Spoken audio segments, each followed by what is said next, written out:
মুসা নবী একদিন আল্লাহর কাছে কয়, আল্লাহ ফেরাউন এত জ্বালান জ্বালায়, তুমি কি ফেরাউনকে গজব দিয়া ধ্বংস করতে পারো না?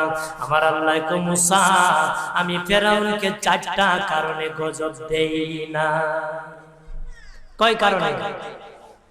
ফেরাউনকে 4টা কারণে গজব দেই না।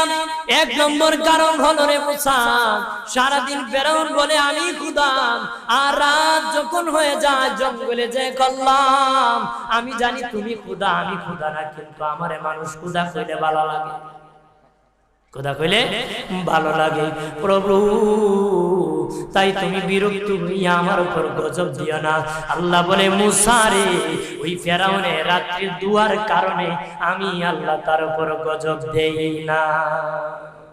2 নম্বর কারণ হলো, আরে মুসা তোমার মুখে দাড়ি, ফেরাউনের মুখে দাড়ি, তোমার পরনে জুব্বা, ফেরাউনের পরনে জুব্বা, তোমার মাথায় পাগড়ি, ফেরাউনের মাথায় পাগড়ি। আমি যদি গজব দিই, জুব্বার বেজ্জতি হবে, পাগড়ির বেজ্জতি হবে, দাড়ির বেজ্জতি হবে।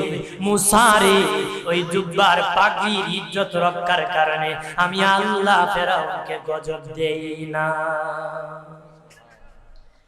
3 নম্বর কারণ হলো, আল্লাহ বলেন, মুসা রে মুসা 3 নম্বর কারণ হলো, ফেরাউনের বাড়িতে একটা এতিমখানা আছে, প্রতিদিন দুপুর বেলায় এতিমরা ফেরাউনের বাড়িতে মেহমানদারি, তারা খাওয়ার পরে আমি আল্লাহর কাছে দোয়া করে, আল্লাহ তুমি যদি গুসা হয়ে ফেরাউনকে গজব দিয়ে ধ্বংস করে দাও, আমরা এতিমকে কে খাওয়াইবে রে আল্লাহ, আমাদের দুয়ার বরকতে ফেরাউনকে গজব দিও না।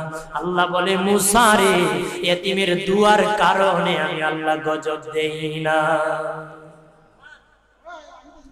4 নম্বর কারণ আল্লাহ বলেন, মুসা ফেরাউনের একটা মাছ বিদ্ধ, হাঁটতে পারে না, ফেরাউন নিজ হাতে নিয়ে গোসল করা, নিজ হাতে মায়ের শরীরে তৈল লাগায় দেয়, নিজ হাতে ফেরাউন খাওয়ায় দেয়।